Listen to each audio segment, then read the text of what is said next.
ಮಾಡಿದೆ. ಆ ಕಂಬಳಿ ಆ ಬೆಚ್ಚಗಿರುವಂತಕ್ಕೆ ಒಂದು ಸಂಕೇತ.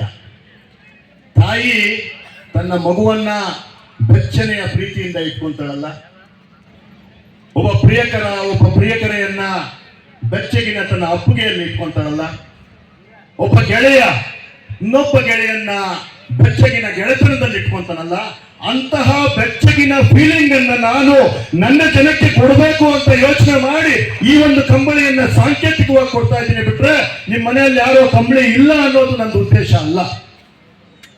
ಕಂಬಳಿ ಎಷ್ಟು ದಿವಸ ಇರುತ್ತೆ? 2 ವರ್ಷನೋ 3 ವರ್ಷನೋ ಇರುತ್ತೆ. ಆದ್ರೆ ಅದ್ರ ಹಿಂದೆ ಇರೋ ಭಾವನೆ ಇದೆಯಲ್ಲ, ಆ ಭಾವನೆ, ನಿಮ್ಮ ಮೇಲಿನ ಪ್ರೀತಿ ಯಾವತ್ತೂ ಅಳಿಯೋದಿಲ್ಲ. ಬಸವಣ್ಣನವರ ಒಂದು ವಚನ ಇದೆ, ಆ ದೇವಸ್ಥಾನ ಮಾಡುವಂತಹ ಒಂದು ಯಾವುದದು ಒಂದು ವಚನ ಯಾವುದೋ ಒಂದಿದೆ. ಯಾವುದನ್ನ ವಚನ ಅದು? ಬಸ್ಕರಣ. ಉಳ್ಳವರು ಶಿವಾಲಯ ಮಾಡುವರು, ನಾನೇನು ಮಾಡಲಿ ಬಡವನಯ್ಯ ಅಂತ ಏನಿದೆಯಲ್ಲ, ಅದರಲ್ಲಿ ಕೊನೆ ಒಂದು 2 ಪದಗಳು ನಂಗೆ ಭಾರಿ ಅಂದ್ರೆ ಭಾರಿ ಇಷ್ಟ ಆಯ್ತು. ಬೇರೆವೆಲ್ಲ ಇದೆ, ಕಾಲೆ ಕಂಬ ಇನ್ನೊಂದು ಎಲ್ಲ ಇದೆ. ಆದ್ರೆ ನನಗಿಷ್ಟ ಆಗಿದ್ದು ಯಾವ್ದಂತಂದ್ರೆ, ಸ್ಥಾವರ ಕಳಿವುಂಟು ಜಂಗಮ ಕಡಿವಿಲ್ಲ ಅಂತ. ಸ್ಥಾವರ ಬಸವಣ್ಣನವರು 500-600 ವರ್ಷಗಳಿಂದ ಹೇಳ್ತಾರೆ, ಸಾಹುಕಾರರು ಹಣ ಇದ್ದವರು ದೇವಸ್ಥಾನ ಮಾಡ್ತಾರೆ, ನನ್ನ ಹತ್ರ ಏನಿದೆ ಬರೀ ಭಕ್ತಿ. ಸ್ಥಾವರ ಅಂದ್ರೆ ದೇವಸ್ಥಾನ ಮಾಡ್ತಾರೆ, ಜಂಗಮ ಕಳಿವಿಲ್ಲ ಅಂತಂದ್ರೆ ಭಕ್ತಿಗಳಿವಿಲ್ಲ ಅಂತ. ಅದೇ ರೀತಿ ನಾನು ಕೊಡ್ತಾ ಇರುವಂತಹ ಕಂಬಳಿ ಸ್ಥಾವರ, ಆ ವಸ್ತುಗಳು ಅಳೆದು ಹೋಗುತ್ತೆ. ಆದ್ರೆ ನಾನು ನಿಮಗೆ ಕೊಡ್ತಾ ಇದ್ದೀನಲ್ಲ ಪ್ರೀತಿ, ಅದು ಜಂಗಮ. ಆ ಜಂಗಮ ಕಳಿವಿಲ್ಲ.